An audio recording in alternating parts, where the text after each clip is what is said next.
Cảm ơn nhãn hàng The Glenlivet đã đồng hành cùng Have a Sip. Đừng để những định kiến hay chuẩn mực xã hội làm ta quên đi chính mình là phiên bản độc nhất. Cũng như The Glenlivet, dám phá vỡ cách thưởng thức whisky truyền thống để dám riêng bản Mix and Match Highball cocktail đầy sáng tạo, độc đáo.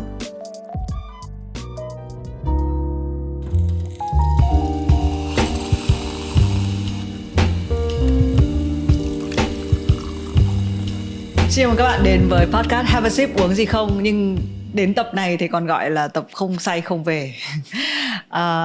Đây là một cái chương trình mà Thế Minh trò chuyện với những khách mời là những người tạo ra content, tạo ra nội dung, tạo ra âm nhạc, tạo ra sản phẩm, tạo ra cả các sản phẩm quảng cáo nữa.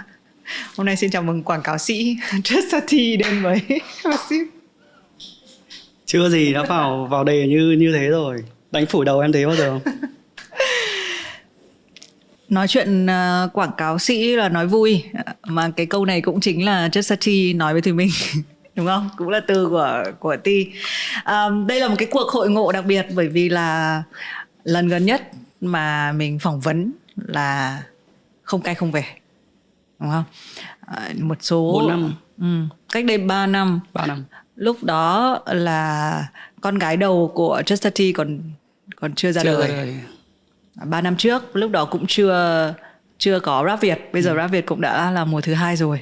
Đấy, và thì mình rất là vui khi mà Trisha T đồng ý đến với cuộc trò chuyện này. Thế là có nghĩa là chị kiểu xuất hiện ở trong cuộc đời em từ Đúng rồi, những giai đoạn quan trọng. Là đống bùn đi lên đấy. Đống bùn không. Trước khi là một người bố, đúng không? Xong rồi cũng là không, nó cũng tình cờ, nó là những cái giai đoạn rất là quan trọng cuộc đời. Và mọi người có thể không tin, nhưng mà cái lần phỏng vấn đó thì là lần đầu tiên thì mình được gặp Trisha T. Sau cái cuộc gặp đó, đúng, tức là từ lần đầu tiên mà kiểu nói chuyện rồi quen biết. Thế nhưng mà sau cái cuộc gặp đó thì mình trở thành người quen, bởi vì là cũng là một cuộc gặp mặt đau đớn. Và biết luôn là trước đấy gặp nhau rồi. Thế à? Trước đấy em gặp chị mấy lần rồi. Chắc là nhưng nhớ. Mà qua không. Chị có bao giờ kiểu em đi qua ai thì người ta cũng bao giờ để ý đâu. Được rồi, chị hứa là hôm nay em sẽ cái việc gọi là không say không về, bởi vì là Trisha T rất là giỏi uống, đúng không? Em là một người giỏi, có tiểu lượng cao, đúng không? Không. Với cả không phải với ai, kiểu em cũng uống từ thoải mái. Tức là với chị em cũng thoải mái, đúng không? Thì với chị bao nhiêu lần rồi. Còn mình là người không phải thú thực là mà mình không uống giỏi, cho nên là tí nữa hôm nay là một cái cuộc chơi vô cùng mạo hiểm, bởi vì thì mình phỏng vấn khách mời bên những cái ly nước ấy thì cũng rất là nhiều lần rồi. Thế nhưng mà ít khi mà mình để mà tỉnh táo ấy, ít khi mình uống ngay từ đầu. Còn hôm nay thì là đúng là một kiểu là cũng là bạn bè gặp nhau trên show rồi, nên là mình uống rồi, mình cụng ly. Tí nữa nhiều khả năng là sẽ toang, nhưng mà câu hỏi đầu tiên, đồ uống đầu tiên trong ngày là nước lọc, nước lạnh. Nước lọc lạnh. Nước lọc lạnh. Tại sao lại có cái lạnh ở đây? Em không biết, nhưng mà cứ sáng ngủ dậy là người nó cứ nóng ran ấy, xong rồi cứ phải uống nước lọc lạnh. Thế à? Nước gì cũng được miễn là lạnh. Cái này rất là trái ngược lại với chị nhá. Đồ uống đầu tiên trong ngày chị là phải nóng. Thế chị giống đời sống Tây. Còn em kiểu dai Hà Nội. Hà Nội, nhưng mà thế trà đá. Uống trà đá suốt ngày thì nó ăn dần vào cái thói quen thôi. Thì ngày xưa ở ngoài Hà Nội thì cứ dậy ra quán trà đá ngồi, ăn xong cái đồ ăn sáng rồi uống cốc trà đá kiểu như thế, xong rồi nó ăn dần vào cái thói quen sinh hoạt các thứ. Thế mùa đông thì sao? Cũng thế. Mùa đông cũng không có khái niệm uống đồ nóng. Quá lạ. Em chuyển vào Sài Gòn lâu chưa nhỉ? Đợt cho gặp chị ấy. Được rồi. Chị vừa nói xong chị còn nói. Không, nhưng mà ý là thế là cũng là không có quá lâu trước đây, khoảng 3-4 năm trôi, đúng không? Trước đấy thì em có vào rồi, cũng có thử vào, nhưng mà lúc đấy chắc là chưa có duyên, với cả có nhiều thứ mình phải hoàn thiện quá, cho nên là chuyển ra lại. Nói thẳng là không trụ được. Sau đấy là ra ngoài đấy bắt đầu kiếm thêm nghề để làm, xong rồi bắt đầu có tiền trang trải ở trong này thì lại đi vào lại. Lại nuôi tiếp đam mê. Nhưng mà khi em nói một cái chữ là không trụ lại thì là Là gì? Là không đủ để trang trải. Với cái mức thu nhập của em lúc đấy không đủ để trang trải ở đất Sài Gòn này. Bao lâu chưa? Rất lâu rồi, từ năm 2014, 2015. Và lúc đấy là ở cái hành trình sự nghiệp của em đang ở cái điểm nào? Em đang ở điểm cũng có bài mà mọi người nghe một cách đại chúng. Nhưng Có hit rồi. Yeah, nhưng mà chưa đủ để mình có thể có được nhiều thứ như bây giờ. Em không biết tại sao, nhưng mà em nghĩ là làm nghệ sĩ thì cũng nên có quá trình nhiều để người ta công nhận ấy. Thì cái lúc đấy thì mình mới đảm bảo được cho người nghe về mặt gọi là bài hát. Chứ còn về mặt hình ảnh này, hay là về mặt bất cứ một cái gì liên quan đến, ví dụ em đi xin tài trợ này, đi hỏi nhãn hàng, hay là kêu gọi tài trợ về cho một cái sản phẩm nào đấy của mình, thì mọi người đều từ chối, chẳng hạn như thế. Có nghĩa là lúc đấy mình chưa đảm bảo được cho mọi người về mặt hình ảnh, về cái mặt gọi là tức là một người nghệ sĩ ngoài âm nhạc ra thì còn rất là nhiều thứ để mọi người đánh giá, để có thể đầu tư vào, hay là mọi người có thể đưa cho mình để mình đầu tư đấy. Nhưng mà lúc đấy là mình chỉ mới đảm bảo được cho mọi người là âm nhạc mình ok thôi, còn các thứ kia thì mình không có. Cho nên là mình phải chấp nhận là mình kiếm từ những cái khác để mình có chi phí để mình trang trải những thứ cho đam mê của mình. Cái đấy cũng là một cái thú vị nhỉ. Bởi vì là nếu mà với người bên ngoài và khán giả chưa chắc đã biết cái điều đấy. Biết rằng là người ta cứ hay nghĩ rằng là một nghệ sĩ thì cái đỉnh cao nhất chỉ là có bài hit thôi. Thế nhưng mà hóa ra là phía sau một cái đỉnh, một cái bài hit thì nó còn có nhiều thứ nữa. Thế nhưng mà chị hỏi thêm là ở cái thời điểm đấy thì cái đấy là câu chuyện cá nhân của em, hay là những cái người nghệ sĩ mà cũng như em ấy cũng không trụ được? Hầu hết mọi người, rất nhiều người cũng cùng thời với em, cũng theo đuổi như em. Nhưng mà vì thứ nhất là âm nhạc họ kén người nghe, họ không đến được với đại chúng nhiều. Mặc dù là cái cộng đồng nghe nhạc của họ rất là lớn, nhưng mà về mặt thương mại nó còn rất nhiều thứ để đánh giá. Cho nên là mọi người kiểu trong một vài ba năm người ta thấy là họ có cái sự thành công về nhạc, nhưng mà họ lại không thành công về những cái mảng khác. Cho nên là họ nản, xong rồi họ cũng bỏ rơi giữa đường. Đấy, thì những cái trường hợp đấy em thấy rất là tiếc. Tại vì sao họ không cố gắng một chút và họ kiên định lên một tí, sống khổ sống sở cũng được. Nó là cái quãng thời gian mà mình được trải nghiệm những thứ mà cùng cực nhất của cái nghề của mình thôi. Nhưng mà mình là người mà đã chọn nó và theo đuổi nó như thế, thì tại sao đã cố được từng đấy năm rồi, tại sao mình không cố đến một vài năm nữa để mình có thể gặp được những cái cơ hội và những cái may mắn hơn.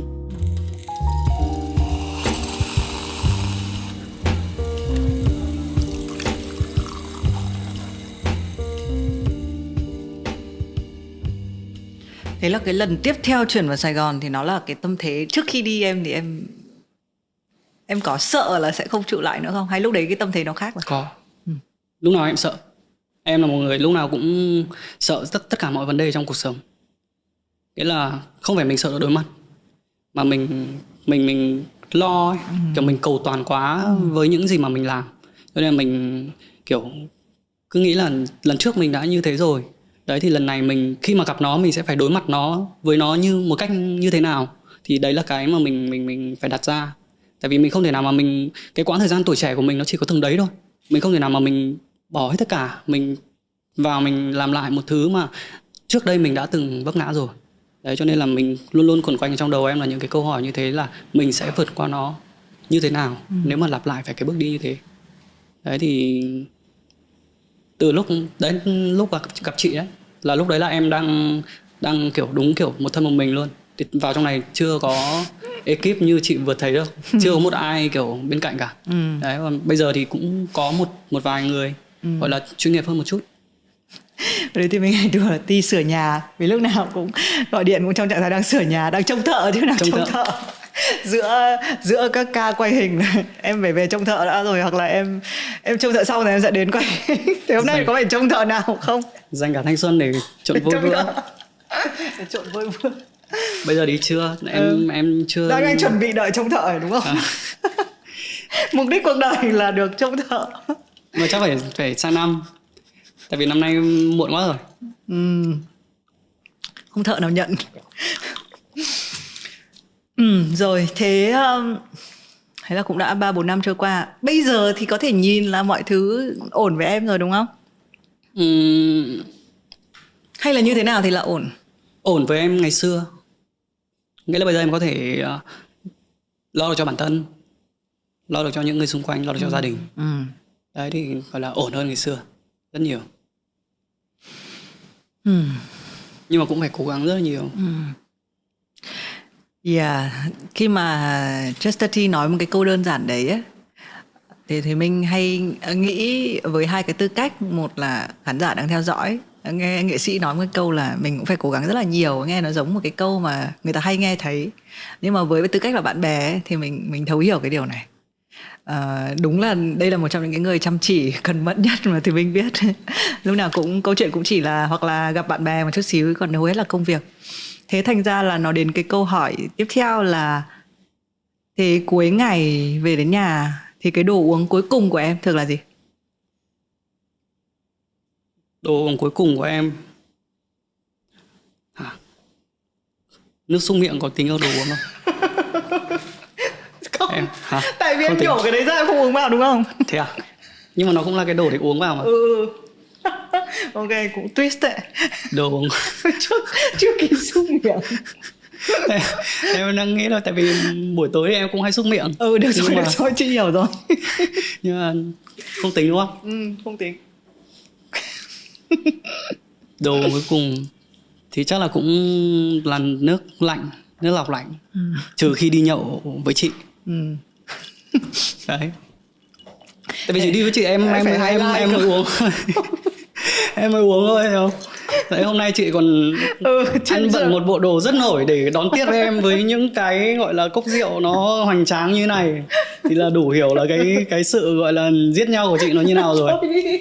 Em đến đây với một tâm thế rất là thành thật và rất mang một cái tâm niệm rất là đơn giản, chân thành để đến để phỏng vấn. Tại vì em xem chương trình của chị khá là nhiều, rất là nhiều mọi người ngồi nói chuyện rất là chân tình với cả rất là đơn giản thôi.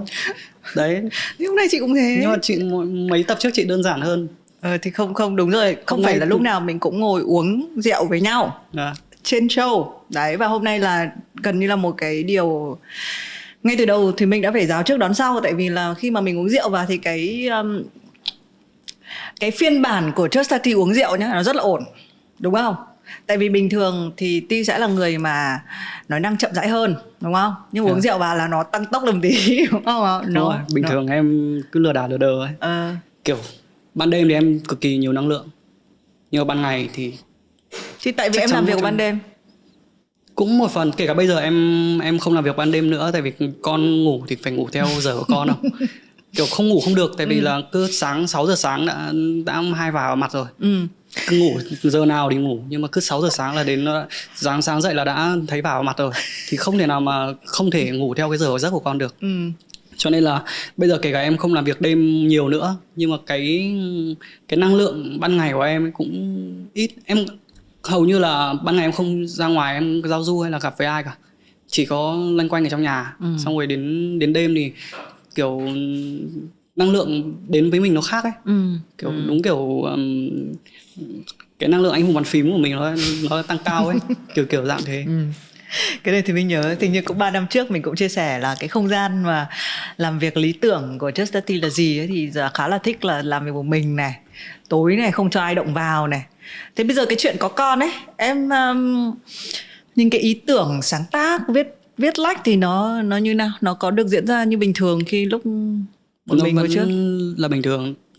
Thời gian đầu thì hơi khó để bắt nhịp, tại vì là mình đang sống kiểu bay bay ấy. Xong rồi lúc mà có con thì nó là một cái chuyện hoàn toàn khác. Không phải một lại còn hai. Không ai có thể tưởng tượng được. Chị cũng là người mà có con thì chị thừa hiểu.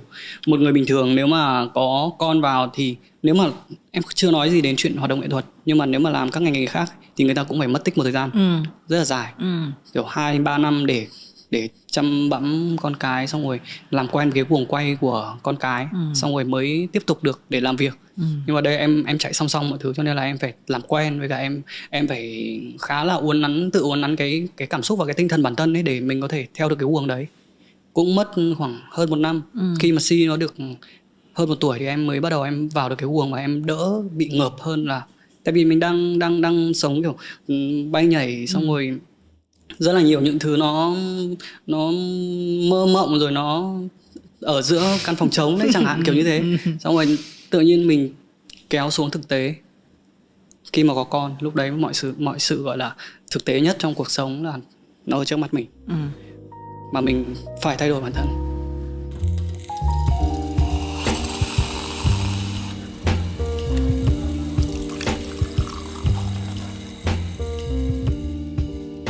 Nhưng có bao giờ đang kiểu như là cảm xúc dâng trào? Tại vì ít nhất nghề của chị không phải sáng tác. Tuy nhiên cái cách của chị làm khi mà có con mà để làm việc được ấy, thì mình hay phải phân ra một cái khoảng thời gian là không ai động vào. Trẻ con nó có một cái đặc điểm là nó không cần biết. Kể cả mình nói là bây giờ mẹ sẽ ngồi làm việc nhá, kiểu mẹ chuẩn bị thu âm nhá, có khách nhá, thậm chí đang cuộc họp kiểu mấy chục người, nó kiểu chả mặc gì kiểu đi vào trong kiểu khuôn hình của mình, coi như không cần biết, đúng không? Thành ra là thì mình hay chọn cái xin lỗi nhưng mà nghe nó rất là trần tục, đấy là chỉ có lúc mà mình ở trong toilet phải tắm là mình trốn được rồi, vì là nó cũng chẳng muốn đi vào những cái lúc như thế. Còn bản thân em làm thế nào để em, ví dụ như mình cần phải viết, mình phải làm việc, mình thì là chỉ đợi lúc ngủ hay lúc nào? Thực ra thì em nghĩ là tâm lý như chị thì là người phụ nữ thì nó có vẻ khác của em ấy. Còn em thì em nhẹ tâm lý hơn về những cái đấy. Em chỉ đơn giản cái cảm xúc mình có thể điều chỉnh được để theo cuộc sống thực tế và theo cuộc sống mơ hồ. Cho nên là mình có thể control được. Mặc dù là mới thời gian đầu thì nó sẽ khó với mình thôi. Nhưng mà quan trọng là cái cuộc sống thực tế của mình nó đang như thế nào để mình điều chỉnh nó. Ok, đúng. Tại vì có vợ chăm con hộ. Vợ em đỡ em nhiều chứ. Mình chỉ gọi là rau dưa kiểu ngoài lề thôi. Ví dụ cái nào mà khó quá thì mình ra mặt, mình này nọ thứ thì trẻ con nó nghe. Còn những cái gì mà cơ bản trong cuộc sống mà ấy thì vợ sẽ là người mà chăm lo được sát nhất cho trẻ con. Rồi quên không nói với mọi người, Just T là người rất là giỏi quát con. Tức là con rất là sợ, đúng không? Đúng rồi, nhưng mà không nghiêm không quát. Không, cũng quát nhưng mà ít khi. Bây giờ em không quát rồi. Mẹ em gửi cho cái link, mẹ em già cũng nhiều tuổi rồi ấy. Xong rồi tự nhiên một ngày đẹp trời gửi cho Trâm Anh cái link gì mà bố mẹ quát con ảnh hưởng đến đến tinh thần của trẻ nhỏ các thứ ấy. Thế là Trâm Anh gửi cho em xem, thế là từ đấy em không quát nữa. Ok, cái đấy mình cũng phải học chứ. Đúng. Mấy cái đấy mình cũng phải học. Trời ơi. Tại vì nhiều khi cái gì mà nó đến với mình đều là những thứ mới ấy, về cảm xúc đối với con, và những cái mà nuôi dạy này nọ thứ mình vẫn phải là những người mà học từ đầu, học phát triển dần lên, chứ mình không thể nào một phát mình biết được ngay là mình phải đối xử với con như nào. Đấy, cho nên là... Và thậm chí là từ đứa thứ nhất sang đứa thứ hai, đúng không? Là mình đã học được bao nhiêu thứ rồi. Nó cũng là những cái va vấp của đứa con thứ nhất. Đây không phải chương trình bỉm sữa nha mọi người, nhưng mà em có một cái chiêu nào trong việc sáng tác?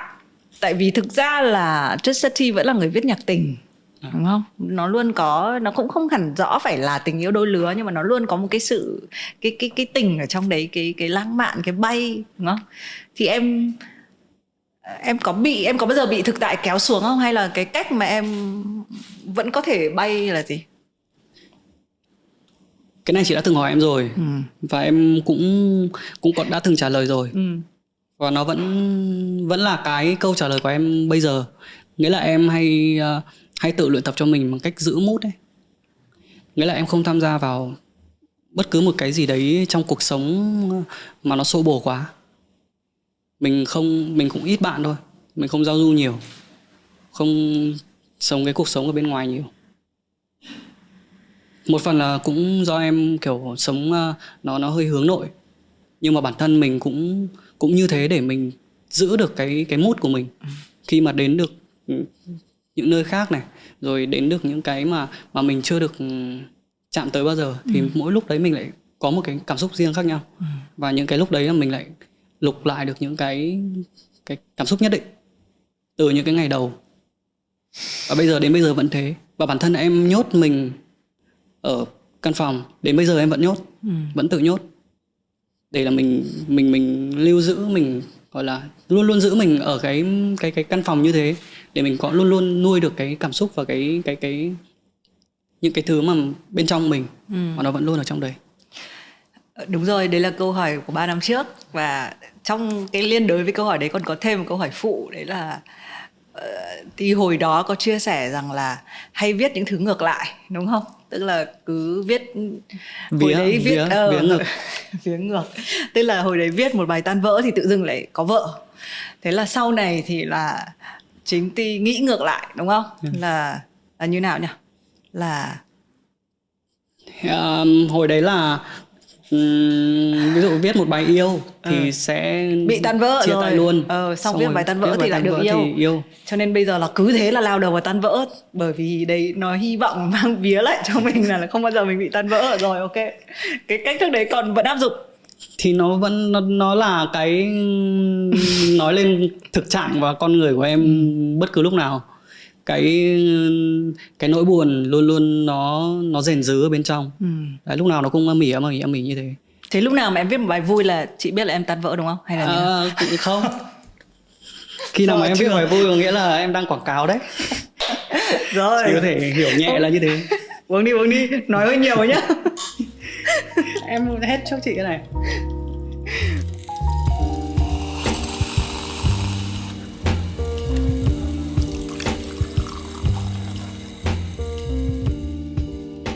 Tự dẫn nhập chữ quảng cáo nên sau đây sẽ hỏi về cái danh quảng cáo sĩ.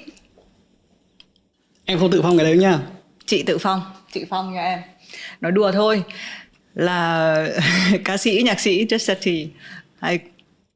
Thực ra quảng cáo, bản thân mình cũng là người mà bản thân Vietcetera nhá, là cái cách làm việc với các brand quảng cáo cũng rất là khác. Mọi người rất hay nghĩ là quảng cáo là một bên kia chiến tuyến của mình, và mình làm việc với người phía bên kia bởi vì mình cần tiền.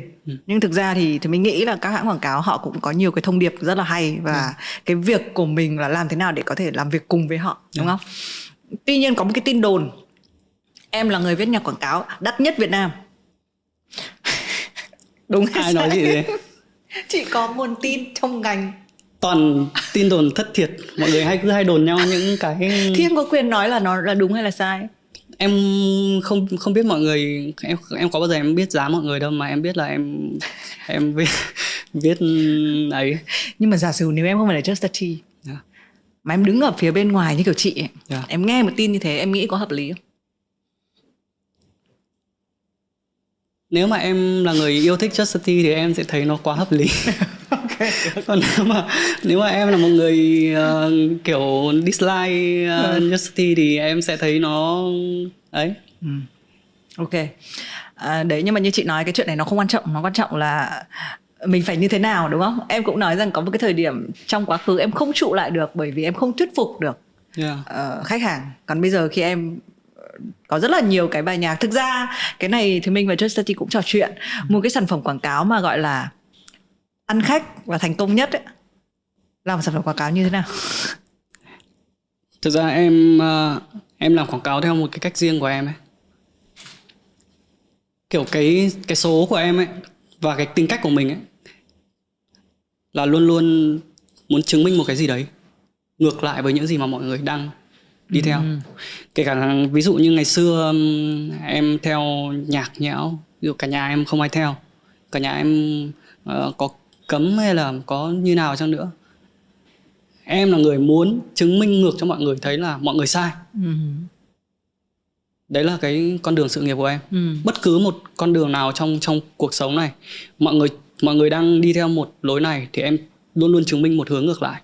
Và cái việc em làm nhạc quảng cáo này là em cũng đang chứng minh là mọi người đang nhìn nhận nhạc quảng cáo là những cái nhạc mà mọi người phải bấm next này, rồi những cái nhạc quảng cáo mà mọi người luôn luôn coi nó là những thứ mà rất là khó vào mỗi khi mà bắt gặp. Nên nó là một cái, nó gọi là cái gì đấy, em không nhớ ra cái từ đấy, nhưng mà nó dạng như là nó người xem ở trên mạng ấy, người ta sẽ rất là khó chịu khi mà gặp một cái quảng cáo hay là một cái nhạc quảng cáo nào đấy mà đập vào mắt người ta. Người ta bị ép xem. Và em đang là người chứng minh là mọi người sẽ có thể xem được nhạc quảng cáo một cách như bình thường. Nó sẽ là một cái bài nhạc như bình thường. Và cái đấy mình cũng chấp nhận là mình là số ít những người mà dám đi theo cái kiểu đấy. Tại vì bình thường ấy, em để ý mọi người khi mà nhận một cái lời mời làm nhà quảng cáo, mọi người sẽ làm qua loa, mọi người sẽ không nghĩ nhiều và đặt nhiều content hay và đặt nhiều thứ vào trong cái đấy quá. Đấy, nhưng mà em lại là người làm nhà quảng cáo, kiểu nó còn mất thời gian và mất cái chất xám nhiều hơn là em làm nhạc bình thường cho em. Cái đấy thì mình cũng muốn nói đến, tức là cái nhạc quảng cáo hay nhất ấy là người ta nghe mà không biết là nhạc quảng cáo. Yeah. Đúng không? Thực ra ở Vietcetera, ví dụ như cái bài mà thành công của Vietcetera mà là bài gọi là bài branded ấy, mà mọi người đọc và vẫn share, tại vì đúng là quá lâu rồi chúng ta bị cho rằng là những cái gì mà liên quan đến thương mại và quảng cáo ấy thì là đừng nên share nó, nó không phải là cái thứ đúng. Nhưng mà nói như Just a Tea thì dễ, nhưng mà làm thì nó khó hơn, đúng không? Cái điều gì khiến bạn có thể vẫn đặt tâm tư và nói nhiều, thậm chí còn hơn cả những cái sản phẩm của mình, thậm chí là một người ra nhiều nhạc quảng cáo hơn là nhạc original, đúng không? Nếu để mà hiểu là tại vì sao em theo đuổi cái lý tưởng đấy đến tận bây giờ ấy, thì có lẽ là mọi người sẽ nên nhìn thấy khi mà ngày xưa em đi xin tài trợ và đi đến gặp mặt các nhãn hàng để xin một cái gì đấy để mình có thể làm được với cái âm nhạc và cái đam mê của mình, mà mọi người từ chối và mọi người lắc đầu, xong rồi mọi người nói chung là mình mang toàn bộ tâm tư, tình cảm, lòng thành, chân tình ra xin mọi người gọi là đóng góp một chút gì đấy để em có thể làm nghệ thuật và nhận được những cái lắc đầu. Thì khán giả hãy nhìn vào những cái ngày như thế của em để hiểu là tại vì sao bây giờ em luôn luôn có một cái lý tưởng để làm nhạc quảng cáo nó như thế này.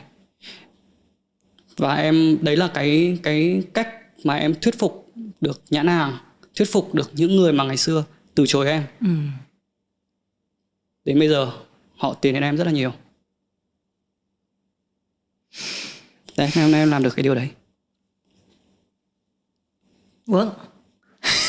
Mọi người hay tức là em cũng hay đọc comment trên mạng ở những bài quảng cáo của em ấy, thì mọi người cũng hay nói là tại sao bây giờ lại làm nhạc quảng cáo nhiều thế, xong rồi chạy theo nhạc quảng cáo nhiều thế.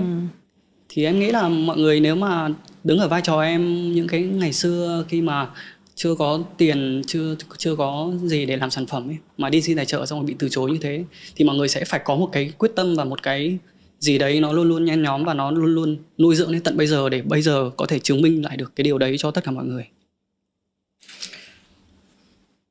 Cái đấy chị ghi nhận. Tuy nhiên cái câu chuyện mà Ti vừa kể ấy, nó rất là cá nhân. Và nó không phải là có thể trở thành mẫu số chung. Nó chỉ là câu chuyện của em, tức là cái tâm tư của em riêng khi mà em gặp những cái nhãn hàng quảng cáo. Tuy nhiên chị muốn nói đến cái phần mẫu số chung ở đây là khoan nói đến là anh có tâm hay không nhé, đúng không? Có tâm thì đương nhiên là mình sẽ nhìn thấy cái tâm đấy rồi. Nhưng cái giai đoạn mà làm ấy, tại vì những cái brief quảng cáo ấy nhiều khi nó sẽ rất là khô. Thì không phải, và nó khô với tất cả mọi người, dù người có tâm hay là không có tâm. Đấy. Nên nó mới sinh ra một nhóm người là không có tâm. Bởi vì là ok, tôi biết là khách hàng thích nên là tôi làm cái này, thế là xong. Còn chị cũng nhận chị là người làm quảng cáo có tâm nhé. Tức là mình ví dụ như mình làm cái gì mình phải rèn cho mình là mình phải tin vào cái điều đấy. Mình phải nghĩ là nếu tôi là cái nhãn hàng thì tôi nghĩ điều gì, đúng không? Đấy, thì đấy là chuyện có tâm. Nhưng mà cái giai đoạn nấu nướng ra một cái sản phẩm để nó viral này, để nó có view cao, nhà quảng cáo nó có một đặc điểm là nó lại phải thành công cơ. Nếu không thì nó sẽ gọi là flop. Và cái khả năng người ta quay lại với mình nó sẽ không có nữa. Đấy, thì cái giai đoạn mà nấu nướng một cái bài đó ấy, sau cái phần có tâm là em có rồi. Thì em có dùng cái tip gì cụ thể không? Em sẽ cái cách, những cái thông điệp thỉnh thoảng cái brief nó hơi khô chẳng hạn thì em làm nào? Đúng rồi. Cái cách của em là thứ nhất là em nói thẳng luôn với khách hàng. Là cái content là em sẽ đưa ra. Mọi người chỉ cần nói là muốn là bài này là nội dung sườn mà nội dung nó như nào thôi. Còn bản thân em làm nhạc quảng cáo ấy thì em luôn luôn cũng như chị là mình sống cùng với khách hàng luôn, nghĩa là mình hóa thân vào họ luôn. Là họ đang làm cái gì cho những cái mà họ đưa đến với công chúng, họ đang đưa cái dịch vụ gì, đưa cái gì mà họ muốn thương mại, và mình phải sống chung với cái đó của họ, và mình phải đóng vai là người đang đi phân phối cái đó cùng với họ, để mình có những cái lối mình đặt ra vấn đề để làm lên cái bài hát như thế. Đấy, cái đấy nói chung mình cũng phải rèn luyện rất là nhiều. Nói thật là như chị nói là phải rèn luyện, chứ không tự nhiên mà mình viết ra một bài mà nó ấy như thế đó. Và em cũng có rất nhiều bài mà nó là phép thử, nghĩa là nó không được đến được với số đông như ý của khách hàng rồi. Đấy, mình cũng phải có phép thử của mình. Đấy, nhưng mà chung quy lại vẫn phải là rèn luyện và phải sống chung với lũ và sống chung với những cái gì mà khách hàng đặt ra và khách hàng mong muốn.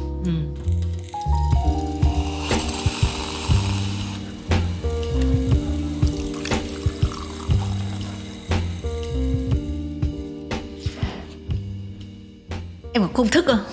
Tại vì nhá, cái câu này nó rất là gì nhỉ, hay bị hỏi là khi mà viết hit thì có công thức tạo hit hay không, và tất cả mọi người đều nói là tức là người ta chỉ có, mình không chắc ấy, nó chỉ có trong đầu. Thế nhưng mà với một cái bài nhạc quảng cáo chẳng hạn, nó có công thức không? Với em thì không. Những cái tức là gì mỗi mà lần lại em như làm, một cái mới tinh. em không biết tại sao, nhưng mà có thể là do khán giả yêu quý những cái gì mà mình đã từng làm, cái quá trình của mình, và yêu quý cái hình ảnh của mình, cho nên là khi mà nhạc mình ra ấy, thì họ có cái giá trị click đối với họ. Và bản thân những cái gì mà em làm từ trước đến nay ấy, đều nghĩ đến khán giả, nghĩa là kiểu mình không phụ lòng người ta khi mà mình, ví dụ mình làm nhạc quảng cáo có tâm cũng là một cái cách mà mình tri ân lại với những người mà ủng hộ nhạc mình từ ngày xưa đến bây giờ. Có nghĩa là bây giờ cái thời đại thương mại hóa nó đã kiểu đi qua đời nhau rất là nhiều rồi, đi qua đời mình rồi. Đấy, và khán giả cũng luôn được chiêm nghiệm những cái đấy. Và khi nhãn hàng chọn mình để mình đưa âm nhạc đến với khán giả, thì mình cũng thay cái lời tri ân của bản thân luôn đến với khán giả là bằng những cái câu từ, những cái thực sự là lời lẽ hay là giai điệu hay là tất cả những cái content mình đưa vào đều phải là từ chất xám của chính mình. Gọi là cũng kỹ đúng không? Tức là khi mà làm thì phải kỹ. Một cái bài em sẽ phải làm một cái điều mà liên quan đến nhạc quảng cáo nữa là sức ép thời gian. Mọi người sẽ hay, cái này là xin lỗi nhá, nhưng mà là bệnh của nhãn hàng. Brief hôm nay mai có luôn có được không em, đúng không? thì cái sức ép thời gian này nó như thế nào? Những cái này nói thật là miễn nhiễm với em. Tại vì là khi mà em khi một khách hàng liên hệ để đặt bài của em, thì cái đầu tiên em muốn đưa cho khách hàng chọn lựa trước đấy chính là em không theo thời gian timeline được như là những cái mà mọi người mong muốn. Tại vì là nhạc của em viết nó rất là mất thời gian, với cả nó phải chọn lọc rất là nhiều, cho nên là cái đấy là cái tiền đề đầu tiên mà em đưa ra. Nếu mà khách hàng chịu thì họ sẽ vẫn tiếp tục, còn nếu mà không thì coi như là sẽ có dịp sau. Đấy, nếu mà có điều kiện. Nói chung là vào cũng có thế rồi đúng không? Cũng không hẳn, tại em muốn cái gì nó cũng phải đạt được một cái chất lượng nhất định. Dù là nhạc quảng cáo theo campaign vài tháng hay là quảng cáo theo campaign 6 tháng 1 năm, thì bắt buộc là nó vẫn phải có cái content riêng. Và nghĩ những cái riêng đấy nó rất là khó. Ok. Nhưng em cũng là một người có thể sáng tác nhanh được mà đúng không? Nhất là một người mà gọi là one man show, có thể vừa sáng tác, vừa hát, vừa làm nhạc luôn. Thì em cũng có những cái bài demo mà em làm siêu nhanh. Đúng. Thế có cái bài quảng cáo nào em làm siêu nhanh mà không cần thời gian mà một phát ăn liền không? Không có. Mấy bài mà em có hứng viết kiểu vài tiếng xong ấy là những bài liên quan đến tình yêu, rồi những bài mà liên quan đến cá tính của mình. Đấy, còn những bài mà liên quan đến quảng cáo nó phải xếp nép nhiều thứ, phải phân tích đủ thể loại, xong rồi nên đưa cái gì vào, không nên đưa cái gì vào, cái này phù hợp, cái kia không phù hợp, cái này của nhãn đối thủ, rồi cái kia của nhãn nọ nhãn kia. Mình có quá nhiều thứ để mình làm trong một cái bài quảng cáo mà gọi là một người bình thường viết nhạc bình thường ấy, thì họ sẽ ít khi họ phải chạm đến những cái ngưỡng như thế, phải cân đo đong đếm nhiều. Bây giờ thì mình nhận ra mình nói chữ quảng cáo sĩ nó hơi nhanh. Nó phức tạp hơn mình tưởng, kiêm luôn cả phân tích thị trường đối thủ như này thì Tại em khó tính, tại em cầu toàn cho nên là bị thế. Chứ bình thường thì cũng không đến nỗi là phải như thế. Nhưng mà tại vì là mình có quá nhiều ca khúc, nhận được ủng hộ nhiều và thành công ở nhà quảng cáo rồi ấy. Cho nên là nó lại càng là cái sức ép không? Có sợ đâu? Nó cũng là một sức ép khá là lớn đối với mình. Tại vì là mình ra kiểu mỗi bài thì lại phải một cái nội dung hoàn toàn khác, chả liên quan gì đến những cái bài mà trước đấy cả. Nhất là lại là nhà quảng cáo. Nhà quảng cáo thì loanh quanh vấn đề mua tôi đi, rồi những cái vấn đề mà mình luôn mình lôi ra kể thường xuyên rồi ấy. Đấy thì mình lại không được nhắc lại, không nhắc đến nữa. Đấy, mình phải tìm những cái khác. Thì những cái đấy nó mất thời gian ở những cái đấy. Thế có bao giờ mà em viết xong một bài và em thấy không ổn không? Nhưng mà em phải giao không? Bài nào em cũng thấy không ổn. Em bị cái tình đấy. Cho nên em cứ hay gửi cho chị nghe thử. Chỉ có một vài người em gửi cho nghe thử ấy. Tại vì em là một người khá là không tự tin đưa nhạc cho người khác nghe. Em qua cái tuổi kiểu gửi nhạc linh tinh xong rồi kiểu post thử không? Đấy. Em qua rồi cái thời đấy. Cho nên là hầu như bài nào em cũng thấy nó có vấn đề. Nhưng mà tại vì chính vì em không gửi cho nhiều người nghe để nhận ý kiến, cho nên là em cứ bị quẩn quanh, xong rồi cứ bị loanh quanh ở cái đấy. Xong rồi cứ ngồi vắt não ra để làm. Nhưng mà sẽ được sẽ được một cái là ví dụ như là ai mà lâu mới quảng cáo một lần ấy thì sẽ bị nói là ơi nhà quảng cáo kìa. Còn em thì mọi người đã, tức là người ta hiểu là ok. Giống như thì mình khi mà nghe những cái bản demo là cái cảm giác đầu tiên của mình là để xem nào, đoán xem bài này ai quảng cáo cho nhãn nào nào. Thế xong rồi thì nó không đoán được ấy, xong rồi quay lại hỏi là sao không thấy nhãn hàng nào thì tí vào không, cái này em làm kiểu bình thường demo. Nhưng mà công nhận từ hồi em quen chị em chỉ gửi nhạc quảng cáo chị thôi hay sao ấy.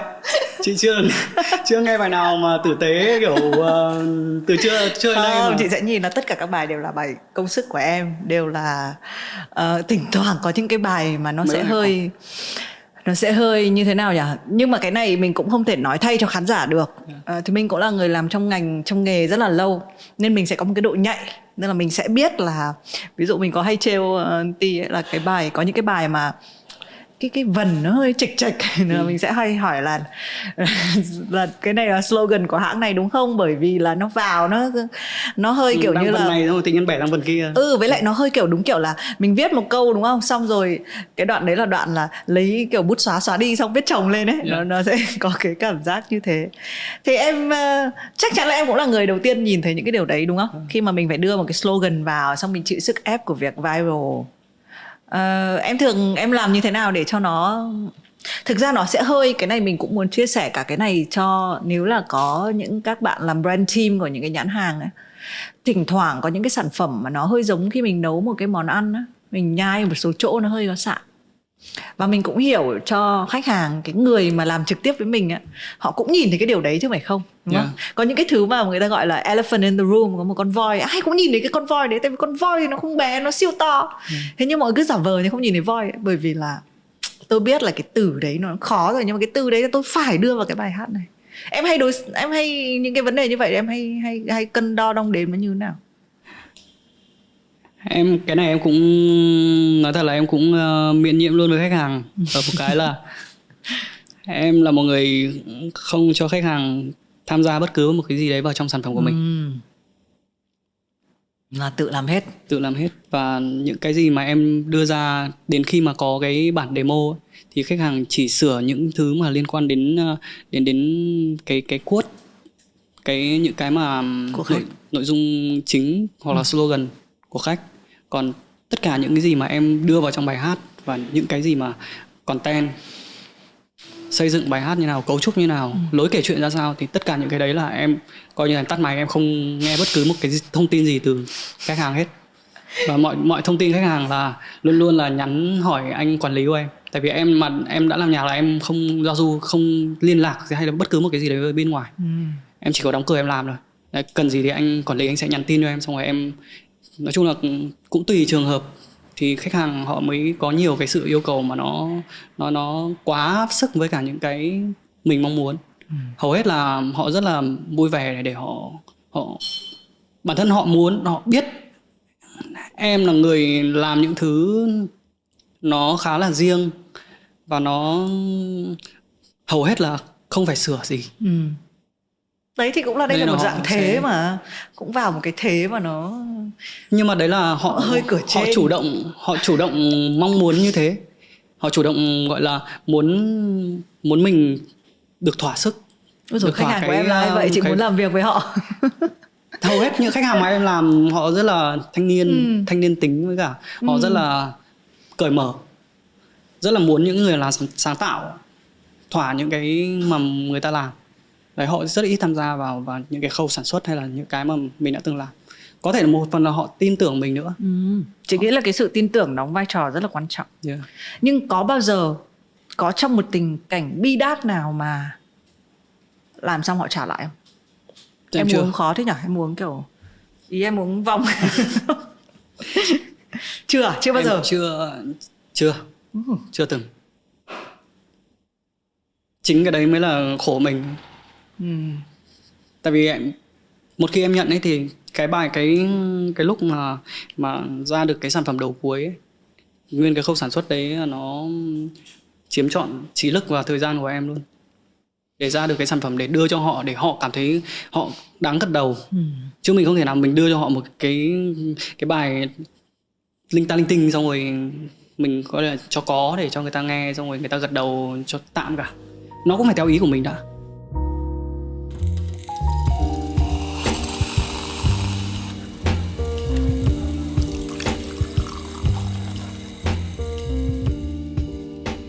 Ok. Hy vọng là thực ra thì mình nghĩ là mình đang nói chuyện về quảng cáo, về làm nhạc, nhưng mà đây cũng là một cái chủ đề quan trọng, không chỉ dành cho giới quảng cáo hay là giới làm nghệ thuật.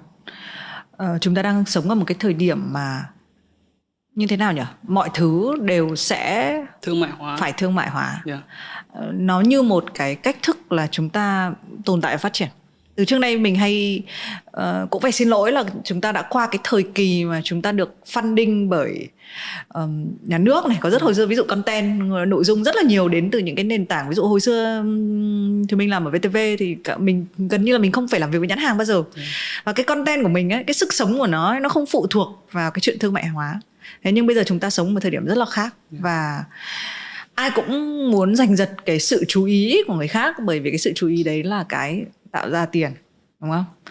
Thì cũng có Just là người lại dành cực kỳ nhiều thời gian để, nên là cái sự chú ý đấy nó cũng hơi đương nhiên đó.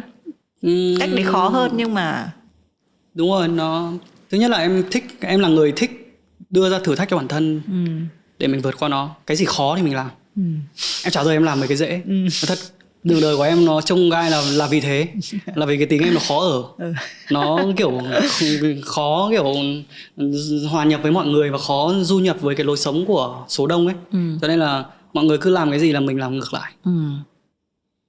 Mọi người làm cái A, mình làm cái B, và mình đi chứng minh cái C.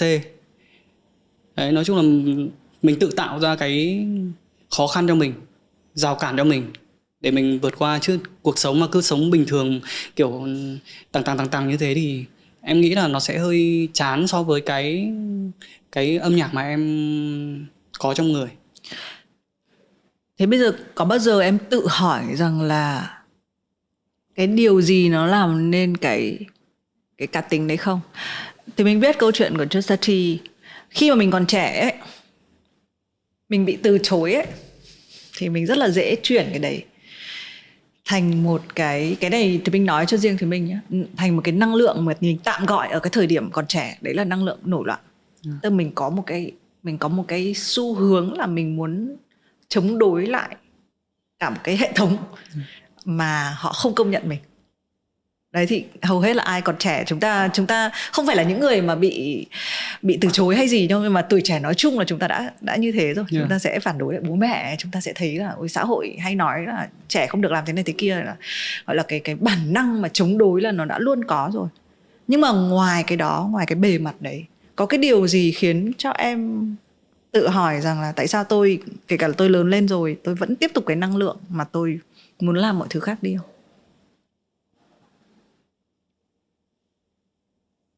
Cái câu hỏi này em chưa hiểu lắm.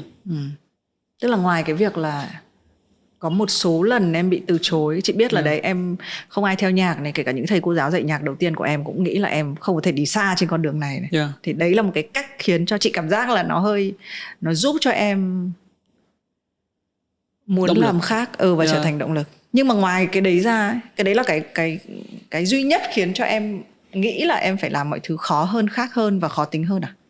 Hay còn cái gì không? Em nghĩ là nó do môi trường nó rèn giũa mình như thế nữa. Kiểu một con vật gì đấy sống ở trong một cái môi trường mà nó cứ lúc này lúc kia, kiểu không ổn định à? Nó không ổn định, và nó chứng kiến được nhiều thứ đi qua cuộc sống, cái guồng quay nó cũng không ổn định ấy, thì nó sẽ phải chạy theo cái guồng quay đấy.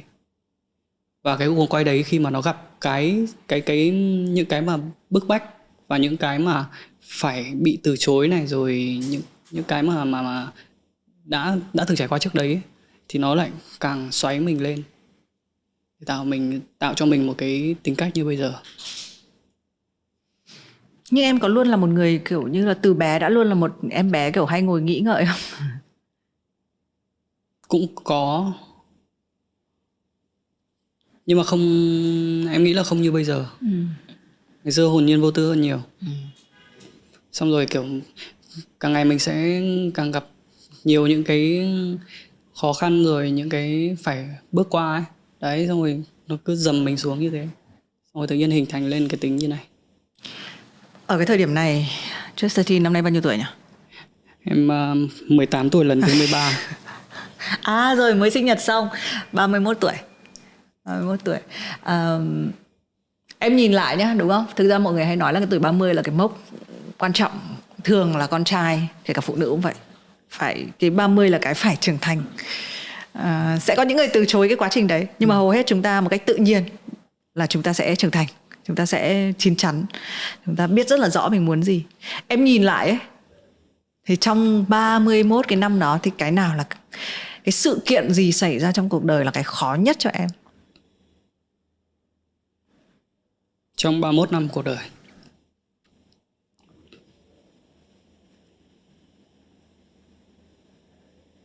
thực ra em thấy, tại vì em trải qua rồi ấy, thì không khó nữa. Thì em thấy nó không khó,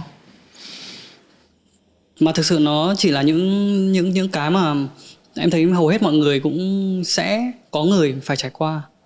Chẳng qua là mình trải qua nó sớm hơn mọi người thôi, cho nên là mình mới có cái sự trưởng thành nó nhất định ở một cái lứa tuổi nhất định.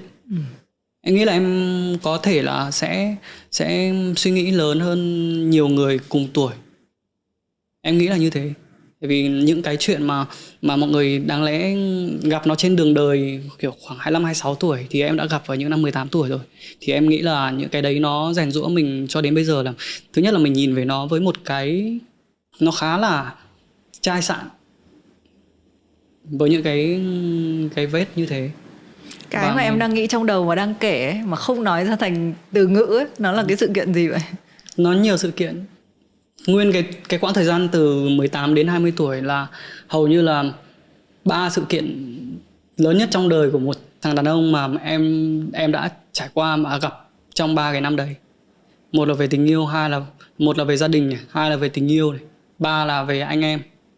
Đấy, ba thứ mà gọi là cái mức độ rơi xuống mà nó gọi là, nếu mà nói như kiểu thanh niên mình hay nói, nó còn sấp mặt luôn.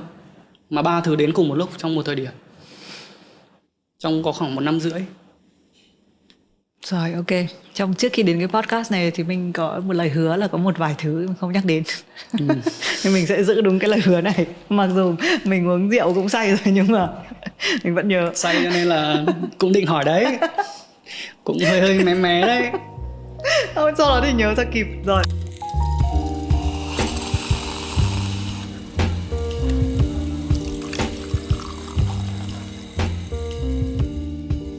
Một câu tươi sáng hơn. Yeah. 31 năm nhìn lại thì cái giây phút nào, mà cái này chị yêu cầu một sự trả lời kỹ càng chi tiết hơn ấy, là giây phút hạnh phúc nhất. 31 năm.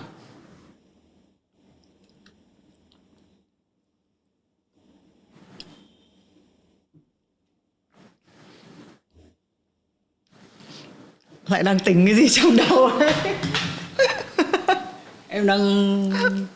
Em đang nghĩ, không biết có phải là chị hỏi Em đừng nghĩ không về chuyện đúng chị người hỏi không, gì.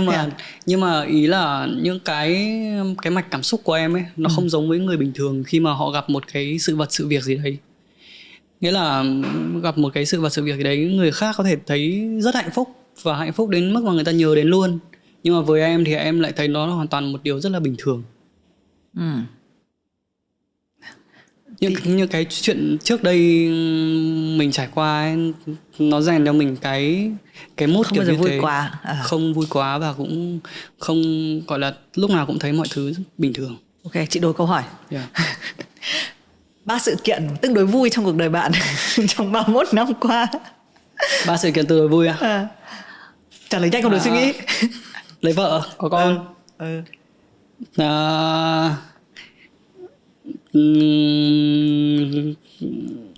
Gì ạ nhỉ? Ngôi nhà đầu tiên không? Ngôi nhà thứ hai. Tại sao nhà thứ hai lại vui hơn nhà thứ nhất? Tại vì nhà thứ hai mới là nhà làm em yên tâm nhất. Tại vì lúc đấy em mới lo được nhà cho bố mẹ. Chứ còn mình ở trong này thì mình ở thế nào chả được.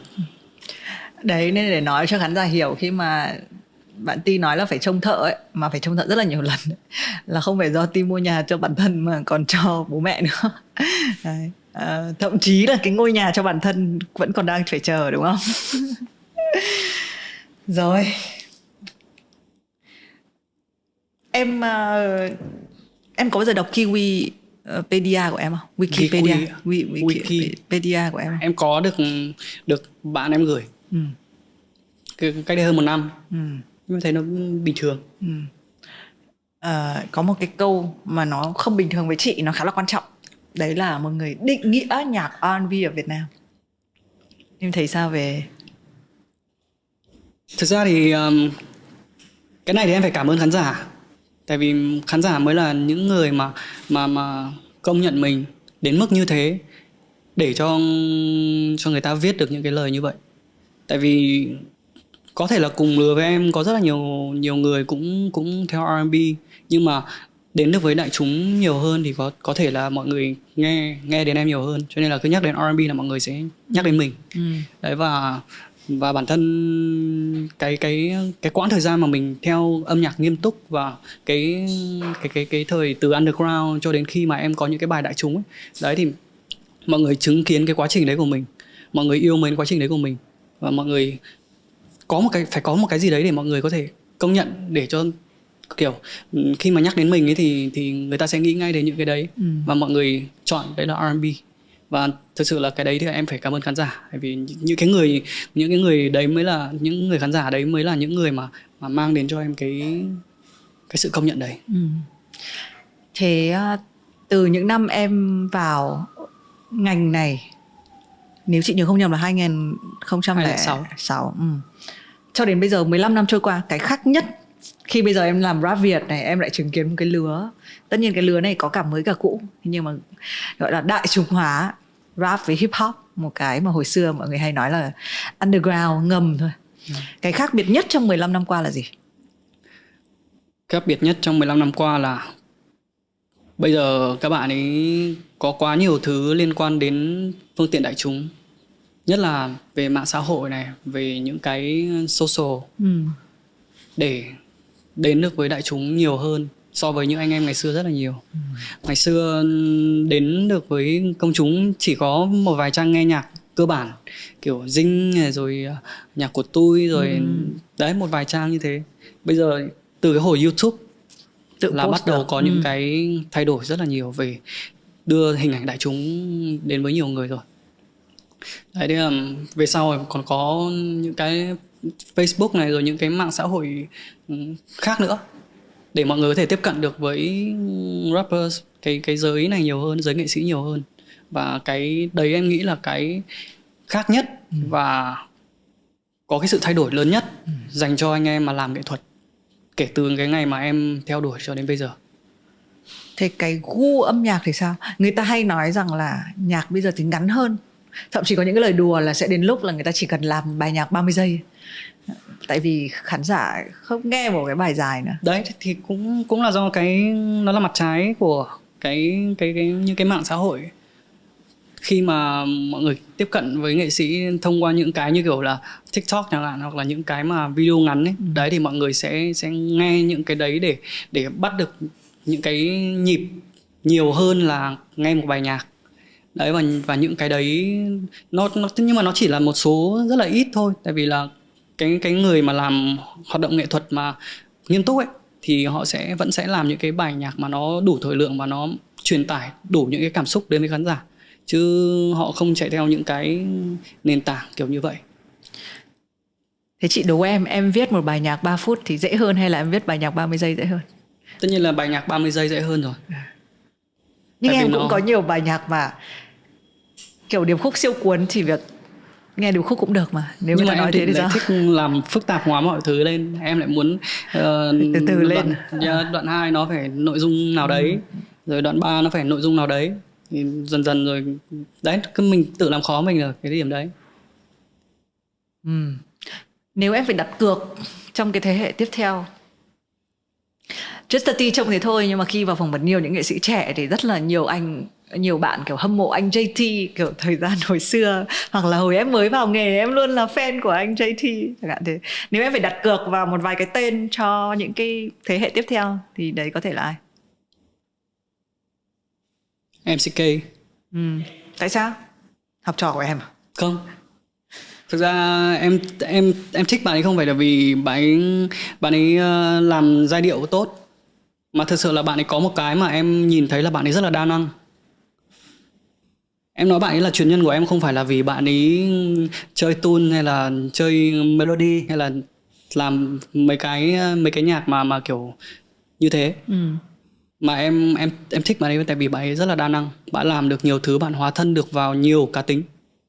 Bạn có thể làm ngơ này, bạn có thể làm MCK này, hay là bất cứ một cái bản thể, bản ngã nào mà bạn ấy gặp phải và bạn hóa thân vào rất là nhập tâm. Cũng như em có thể làm Xuân Ti, mỗi khi mà làm nhạc quảng cáo thì em phải hóa thân vào Xuân Ti để viết được những cái mạch như thế. Rồi những lúc mà kiểu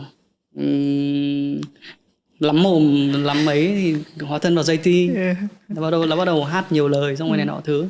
Lúc nào trữ tình thì rất Ti, kiểu như thế. Thì bạn ấy rất là đa năng. Và một bạn nữa là bạn Tờ Linh.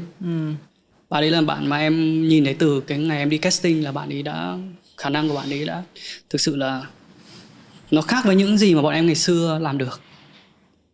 Các bạn ấy làm những thứ mà các bạn ấy làm được bây giờ nó bằng khoảng 4-5 người bọn em ngày xưa cộng lại. Cái giới Gen Z bây giờ là như thế. Và em thực sự là có niềm tin vào các bạn ấy.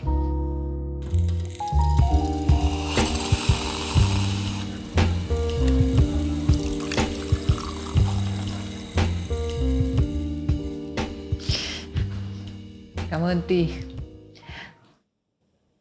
Rồi mình cũng trò chuyện cũng lâu rồi. Chưa đấy. Chưa. Hơn tiếng rồi. Chưa. Đúng không? Ôi đây là một lời khen đúng không? Bởi vì là Cho em cũng nữa. Ngồi nói chuyện tiếp đến 6 giờ tối rồi.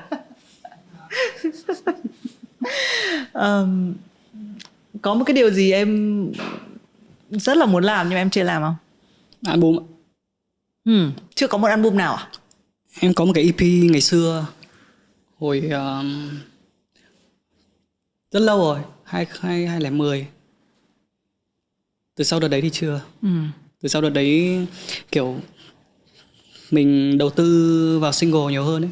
Kiểu mỗi bài mình lại phải quay một cách riêng biệt, rồi có một cái nội dung khác biệt ấy. Đấy, mình tập trung vào làm single nhiều hơn. Nên là mình cứ để dành bài ấy, cứ dồn demo lại thành cũng đủ một album rồi. Nhưng mà em nói thật là em chưa muốn ra kiểu như thế. Tại vì nói thật là em sợ. Tại vì những cái mà em làm nó vẫn hơi bị cá nhân hóa. Nếu mà nói về âm nhạc, nó vẫn hơi cá nhân hóa. Thì em sợ là mọi người chưa kiểu đón nhận được nhiều. Em nghĩ thế. Thế em đợi lúc nào thì em sẽ ra album? Lúc nào đấy cảm thấy chín, cảm xúc em đủ chín để em hoàn thành được nó. Cái là mọi thứ là đang là demo, và những cái mạch cảm xúc nó đang rất là dở dang ấy.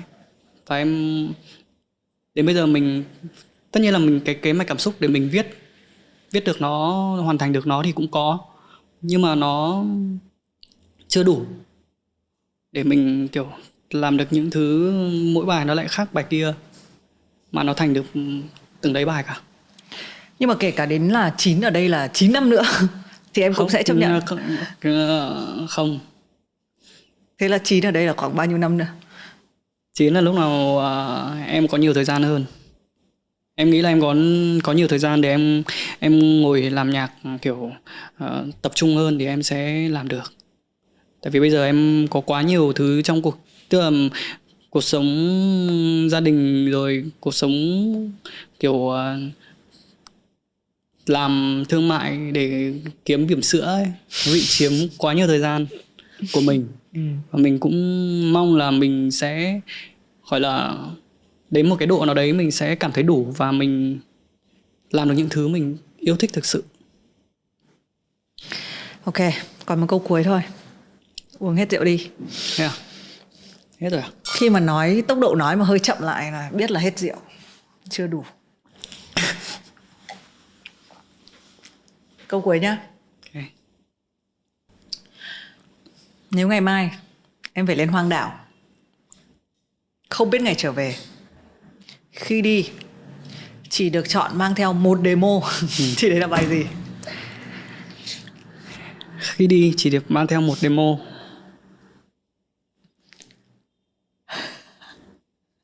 Cho chết cái tội hay chữ demo không ra. Không, nhưng cái câu này sao nghe nó khó khó nhỉ? Thế bây giờ ví dụ như là thôi em chị không biết, tất nhiên nó phải có rồi. Ý là em có thể bịa ra vô số cái tên để em trong cái đống chống chế. demo em có thật. Thì tí đấy là những thứ diễn ra trong đầu em khi em nghe câu hỏi này à? Không phải, tại vì em đang chưa mường tượng ra là em có demo gì trong người. Tại vì hầu hết là bài em chưa đặt tên, hầu hết là toàn demo 1, 2, 4. Thì đấy 1 hoặc 2, 1, 2, 3, 4, 2, 3, 4, 5.